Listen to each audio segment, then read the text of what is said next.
Hello everyone, welcome back to Optimize FPL. We're going to be taking a look at my Game Week 9 team, looking into Game Week 10, and looking to my team's transfer targets at least for the next couple weeks. Let's get into it. Okay, so let's get right into it. I am a moron. A moron. In the last video, I had Haaland captained. I captained him on my computer, and I usually use the application on my phone to set my team. So I wasn't thinking you have to press save on the computer to save your team. So I didn't captain Haaland because I didn't press save on my team on my computer.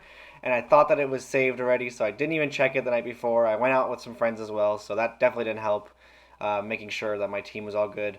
And I ended up captaining Kane against Arsenal, which, oh my god, it was such a huge mistake. Look at Haaland, back-to-back hat tricks. He just knew he was gonna do something crazy against Manchester United. Like you just knew it was gonna happen, and it was just a huge mistake. And I'm definitely not letting that ever happen again.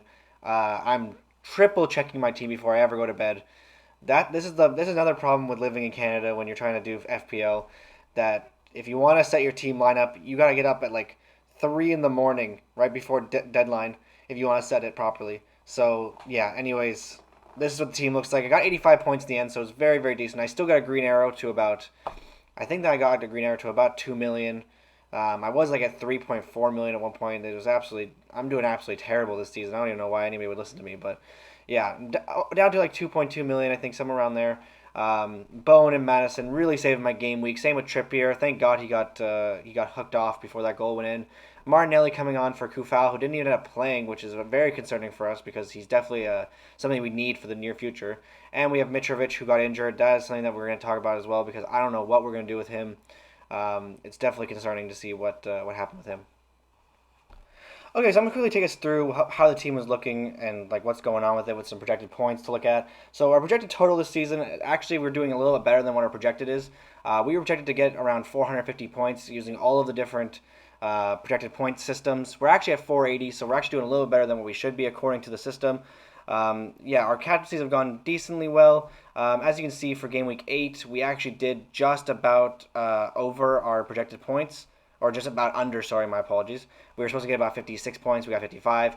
A lot of these are actually pretty accurate. It doesn't really take into account like odd phenomenons like hat tricks and embraces like for Madison and Bowen.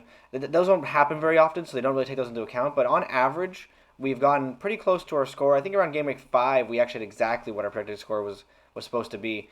But yeah, looking at to game week 9, this is what our team looked like. We got 85 points, which is very nice, way more than our projected points, even with Haaland captain. This is the projected points with Haaland captain, so it's pretty nice to look at. For game week 10, I have it put over here just so it doesn't get summed into the projected points, but it's at 57.9 with Haaland captain. I'm really looking forward to this game week. Let's go look at the team right now. So moving us over to FPL.team, I have 2 free transfers. I really don't have anything that I really need to do this week. I know that Mitrovic might be injured, but realistically, he's not that much of a concern to me. As you can see, the only transfer I've done so far is Pope to Guaita.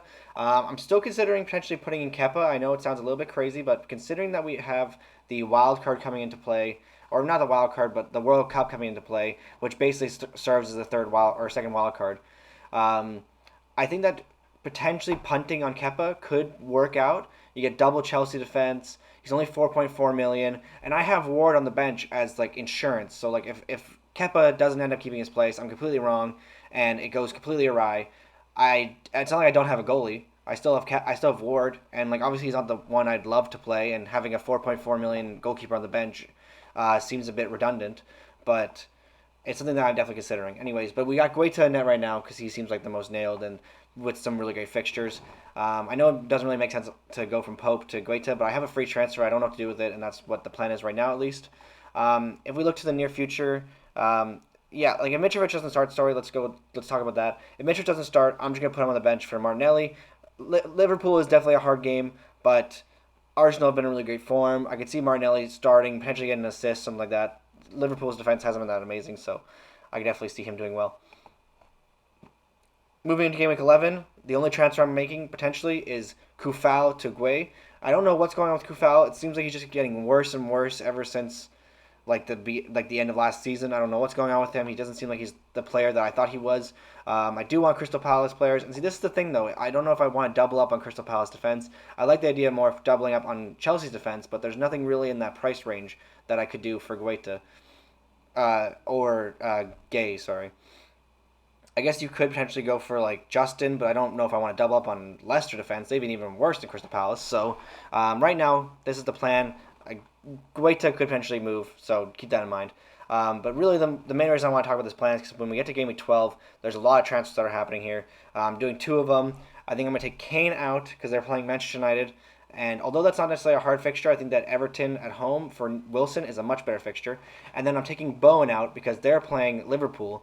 And I think that West Ham at home is a lot easier than Liverpool away, especially when you're West Ham and you're playing a much better team, and when you're Liverpool, you're playing a much worse team. And I think Salah does still have merit to be in this team. I think that Liverpool's fixtures do look decent after that point, up until the World Cup. You got Nottingham Forest, which is a fantastic fixture, potentially even a captaincy option, even though Haaland I know has been absolutely ridiculous. Leeds also potentially a captaincy option. Southampton is a great chance. And Spurs, I know it's away, but let's be honest, I'm a Tottenham fan. I love them, but they can definitely concede goals like nobody's business. So yeah, this is what the team looks like in game week 12. I think it makes a lot of sense. It leaves me with the potential of, if I want to, I could take Cancelo out and put in Trent. I doubt that that's going to happen. I don't see the need for it in this team. I mean, obviously you don't love playing Nico Williams and Andreas Pereira, but you got to do what you got to do, and I think that Cancelo overall is the better player to keep. Then moving into game week 13, I think that I don't do any transfers here. Just roll, keep it the way it is. It does kind of suck that Wilson and Trippier both play Tottenham away, but it is what it is. Not too big of a deal. Game week 14, I do one transfer. If I'm honest, if I'm just looking at it, I can't even remember what the transfer even was. Oh, right. You know what? It was Madison out for Foden. I think that Leicester still don't look that amazing at the back. You get Man City up there. You get those two attackers, Haaland and Foden. It's absolutely ridiculous. And if Foden doesn't play every single game, that's all right. You got Gueye on the bench, and you got Andreas on the bench too. So I think that's definitely something that's worth taking a punt on. Game week 14, again, just one transfer. Taking Mitrovic out there because they're playing Manchester City away, and you bring in Maupay. So Maupay, it seems like I'm targeting Leicester, but I'm really not trying to. But I just think Everton's fixtures looked really good up until the World Cup. They got Leicester, which is usually a pretty decent game, and they have Bournemouth. That's assuming Maupay is playing. If he's not playing, you could potentially bring in the Brighton forward. You could potentially bring in Solanke. They all have pretty decent fixtures, so those are players that I definitely target in that week. So again, lots of different options, which is really nice. Keeping it nice and fluid. That's what I want to see. And then game week 16, the last week before the wild card's gonna be played, I think that I'd bring in Kulusevski for Foden. Probably just because I think that Leeds are a little bit easier than Brentford, even though that's not that much better. And then I'd bring in Jesus for Wilson. Again, I just think that Chelsea is going to be a pretty difficult fixture for Newcastle. And yeah, that's what the fixtures and transfers all look like.